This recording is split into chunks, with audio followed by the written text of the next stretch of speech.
সবাইকে আসসালামু আলাইকুম, ভেরি গুড মর্নিং।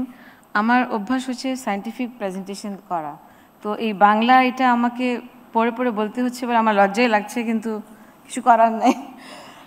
একটু প্রিপেয়ার করে আসছিলাম, তো মাননীয় প্রধান উপদেষ্টা নাই, কিন্তু বিভিন্ন মন্ত্রণালয়, দপ্তর সংস্থার সম্মানিত প্রতিনিধি, বিশিষ্ট অতিথিবৃন্দ এবং উপস্থিত সকল অতিথিবৃন্দকে আসসালামু আলাইকুম।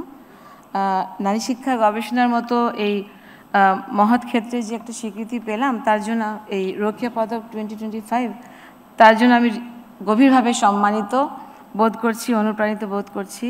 আর যেরকম বলেছে নাভিয়া, যে স্বীকৃতি শুধু আমার ব্যক্তিগত অর্জন নয়, এটা আমার বাংলাদেশের প্রতিটি নারীকে এই অ্যাওয়ার্ডটা উৎসাহ দেয়, যারা নিষ্ঠা ও কঠোর পরিশ্রমের সাথে শিক্ষা ও গবেষণাকে এগিয়ে নিয়ে যায়।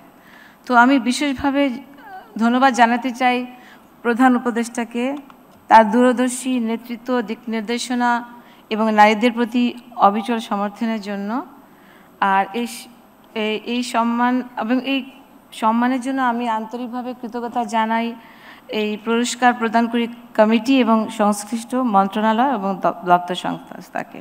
তো আমার পেশাগত জীবনে আমি ইমিউনোলজি দিয়ে শুরু করেছি। ইমিউনোলজি মানে রোগ প্রতিরোধ ক্ষমতা এবং পুষ্টি বিজ্ঞান নিয়ে। তো সেখানে আমি দেখলাম যে গর্ভাবস্থা, শৈশবকাল, অপুষ্টি, পরিবেশগত দূষণ, এগুলো সব কিছুতেই নারীদের অভিজ্ঞতাকে যদি ইউজ করা যায়, তাহলে বিজ্ঞানে এটা একটা বিরাট হেল্প হয়। এটা একটা হাইপোথিসিস ড্রিভেন রিসার্চ করা যায়।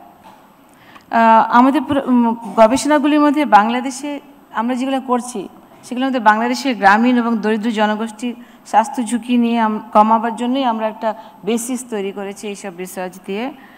তো একজন নারী যখন চাকরি এবং গবেষণা করে, তখন তার প্রায় সময় তার লাইফে অনেক কঠিন জিনিস, চ্যালেঞ্জেস আসে, অনেক কঠোর সময় আসে।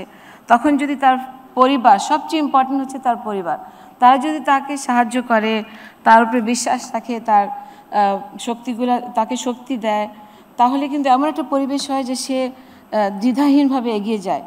এবং এই জন্য আমি আজকে আমার পরিবারের সমস্ত সদস্য, আমার ছেলে আছে আজকে এখানে, আনফর্চুনেটলি আমার হাজব্যান্ড বা আমার শ্বশুর নাই, যারা আমার শিক্ষা জীবনে সবচেয়ে বেশি অবদান রেখেছেন, আর আমার বাবা মামা নাই, সবাই অপর পারে চলে গেছে, অ্যাটলিস্ট আমার ছেলে আছে। সবাইকে আমি ধন্যবাদ জানাই। আমার মেয়ে একটা আছে, কিন্তু আসতে পারে নাই। লাস্টলি আমি আমার প্রতিষ্ঠান ICDDRB এবং আমার সহকর্মীদেরকে গভীর কৃতজ্ঞতা জানাই, কারণ এই পুরস্কারের পিছনে ওদের সবার রোল আছে। আমি ল্যাবে সবসময় বলি, একটা PBS বাফার দিয়ে আমরা এক্সপেরিমেন্টে শুরু করি, এটা সবচেয়ে ইম্পর্টেন্ট। সবচেয়ে লোয়ার ক্যাটাগরি যে মানুষ, সেই বাফারটা বানায়, হেল্প করে, কিন্তু এরপর আমরা অনেক এক্সপেরিমেন্টাল সফিস্টিকেট এক্সপেরিমেন্ট করি, কিন্তু ওই বাফারটা যদি খারাপ হয়, পুরো এক্সপেরিমেন্টটা নষ্ট হয়ে যায়।